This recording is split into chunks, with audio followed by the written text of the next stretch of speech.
आपके indoor plants कुछ मुरझाने लगे हैं, पत्तियां येलो सी होने लगी हैं, पत्तियों में रौनक नहीं रह गई है, प्लांट ऐसा लगता है कि मुरझाने लगा है। तो ऐसी कंडीशन में आपको प्लांट की कैसे केयर करनी चाहिए, क्योंकि नवंबर ख़त्म होने वाला है, सर्दियां कुछ बढ़ गई हैं। तो ऐसी कंडीशन में आप अपने इंडोर प्लांट्स को कैसे बचा सकते हैं, कैसे ये खूबसूरत महंगे प्लांट्स को सर्दियां पार करा सकते हैं जिससे इनके ऊपर कोई इफ़ेक्ट भी ना पड़े। तो आज का मेरा यही टॉपिक रहेगा। चलिए वीडियो की शुरुआत की जाए। सबसे पहली बात, इंडोर प्लांट्स में कुछ प्लांट्स ऐसे होते हैं जो बहुत ही सेंसिटिव होते हैं और कुछ ऐसे प्लांट्स होते हैं जो बहुत ही हार्डी होते हैं। सेंसिटिव प्लांट्स की अगर बात की जाए तो वो है एग्लोनिमा। एग्लोनिमा वैसे तो बहुत ही हार्डी है, कभी ना मरने वाला प्लांट्स है, लेकिन कुछ ऐसी गलतियां हो जाती हैं जिनसे प्लांट ख़राब हो जाता है। इनको ना बहुत ही ज़्यादा गर्मी पसंद है और ना ही बहुत ही ज़्यादा सर्दी। तो इन दोनों ही सिचुएशन में इनके प्लांट की पत्तियां कुछ मुरझाने लगती हैं, धीरे धीरे येलो होके इसकी पत्तियां गिरने लगती हैं। तो एक समय ऐसा आता है जब पत्तियां ही नहीं रहती प्लांट पर। तो जब पत्तियां नहीं रहेंगी तो प्लांट फूड नहीं बना पाता और जिसके कारण एक दिन ख़त्म हो जाता है। तो जैसे ही आपको कुछ डल प्लांट्स लगे, एग्लोनिमा की मैं बात कर रही हूँ, अगर जैसे ही आपको डल थोड़ा सा प्लांट लगे, आप थोड़ा सा सावधान हो जाएं और इनकी केयर स्टार्ट कर दें। अब बात कर लेते हैं जो सबसे ज़्यादा हार्डी होता है, वो है क्रोटन। क्रोटन है कुछ, ये भी कई तरह के कई शेड्स में आते हैं और बहुत ही हार्डी होते हैं। इनको फिर चाहे जहाँ उठा के रख दीजिए, कोई फ़र्क नहीं पड़ता है। सबसे पहली बात ही आती है कि इनको हम रखें कहाँ। तो देखिए, ये क्रोटन मेरे हिबिस्कस के साथ में रखे हुए हैं। खासकर जब सर्दी होती है तो मैं इनको फुल सनलाइट में ओपन एरिया में रख देती हूँ। हालांकि जब कोहरा पड़ेगा तो थोड़ा सा प्रॉब्लम इसको करेगा, लेकिन इंडोर बिल्कुल भी ना रखें और ख़ासकर वहाँ बिल्कुल ना रखें जहाँ पर सीधी इनको हवा लगती हो। ऐसे ही एग्लोनिमा है, ये तो बहुत ही सेंसिटिव है, इनको वहाँ पर बिल्कुल भी ना रखें जहाँ पर सीधी हवा ठंडी ठंडी लगती हो। ऐसा भी ना करें कि इनको हवा से बचाने के लिए आप कमरे में रख दें, कमरे में भी नहीं रखना है। आप इनको वहाँ पर रखें जहाँ पर दीवार की थोड़ी सी सपोर्ट इनको मिले, जिससे सीधी हवा ना लगे। और साथ ही साथ 8 बजे से 12 बजे की जो सुबह की सनलाइट हो वो इन पे ज़रूर पड़े। सनलाइट पड़ेगी तो थोड़ा सा इन पे इनकी पत्तियों में रौनक रहेगी, जिससे ये ग्रो करते रहेंगे। दूसरी बात, ये जो सर्दियां हैं ये इनके स्लीपिंग टाइम है, मतलब इनके सोने का टाइम है।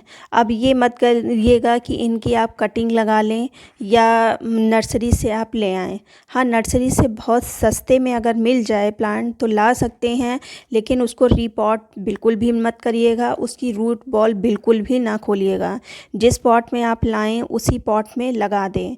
अगर बहुत ही ज़्यादा मजबूरी है, जैसे प्लांट ख़राब का पॉट ख़राब स्थिति में है, तो आप उसकी रूट बॉल ना खोल के किसी पॉट में ऐसे ही रख दीजिएगा। एक बार जब सर्दी ख़त्म हो जाए तो फरवरी में आप अच्छी सी मिट्टी बना के उसको रीपॉट कर सकते हैं। लेकिन कटिंग इस मौसम में बिल्कुल भी ना लगाइएगा, वरना कटिंग ख़राब हो जाएगी।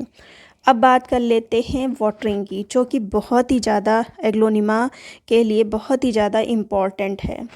आप अगर आपकी, जैसे मैंने कोकोपीट में लगा रखा है सभी प्लांट्स, अपने इंडोर प्लांट्स कोकोपीट, कंपोस्ट और नीम की खली। तो कोकोपीट में पानी बहुत ही देर तक होल्ड किए रहता है।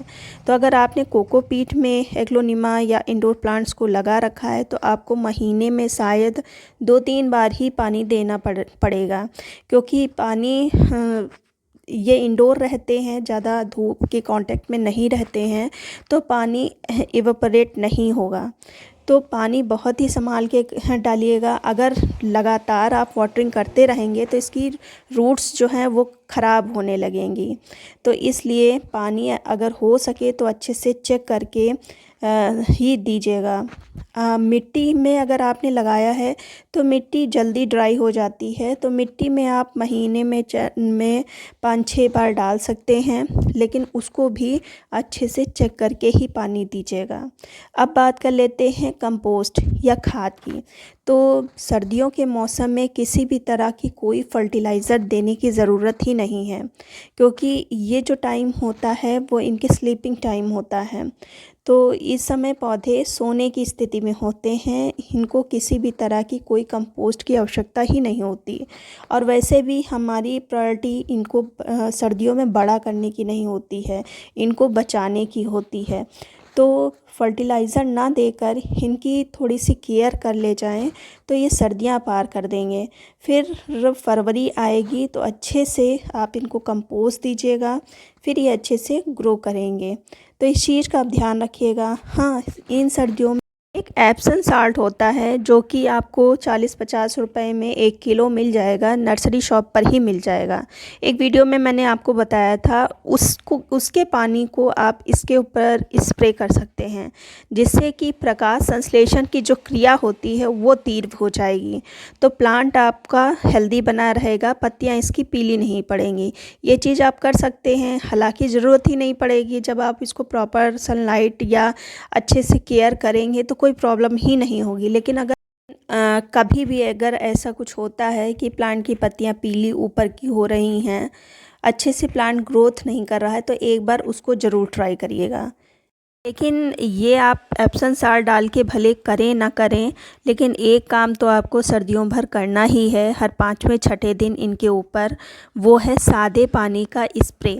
क्योंकि धूल मिट्टी इनके पत्तों के पर जम जाती है, तो अगर आप रेगुलर इस पे स्प्रे 5-6 दिन पर करते रहेंगे तो इसकी पत्तियाँ भी साफ़ और चमकदार बनी रहेंगी। साथ ही साथ जो इसका प्रकाश संश्लेषण की क्रिया है वो भी अच्छी बनी रहेगी, जिससे सर्दियों में आपके प्लांट हेल्दी बने रहेंगे। तो अगर मतलब एप्सम साल्ट नहीं भी है तब भी सादे पानी से आप स्प्रे करिए। अगर आप स्प्रे के साथ साथ जैसे कोई कॉटन का कपड़ा है तो स्प्रे किया, और कॉटन का कपड़े से एक तरफ आप हाथ का सपोर्ट देके दूसरे कपड़े से इसको अच्छे से पोंछ देंगे, वाइप कर देंगे, तो पत्तियों पर ऊपर की जो धूल मिट्टी है वो अच्छे से साफ़ हो जाएगी। अभी तो मेरे दूसरे हाथ में मोबाइल है इसलिए मैं नहीं कर पा रही हूँ, तो एक तरफ ऐसे पकड़ के दूसरे हाथ से जेंटली करना है, बहुत ही ज़्यादा हार्ड घसीट के इसको नहीं करना है, क्योंकि पत्तियाँ इसकी बहुत ही कीमती हैं। इस तरह से आप अपने प्लांट्स की केयर करें। कुछ मेरे प्लांट्स तो यहाँ पर मैं नीचे से उठा लाई हूँ और कुछ अभी भी नीचे रखे हुए हैं। तो आप भी अभी से अलर्ट हो जाएं, बजाय कि जब प्लांट ख़राब होने लगे, क्योंकि प्लांट जब ख़राब होने लगता है तो उसको बचा पाना थोड़ा सा मुश्किल होता है। तो जब प्लांट सही है तभी से आप ध्यान देना स्टार्ट कर दें। उम्मीद करती हूँ वीडियो अच्छा लगा होगा, जानकारी कुछ काम की होगी। अगर काम की है तो लाइक कर दीजिए, सब्सक्राइब कर लीजिए। मिलते हैं फिर किसी वीडियो में नई जानकारी के साथ।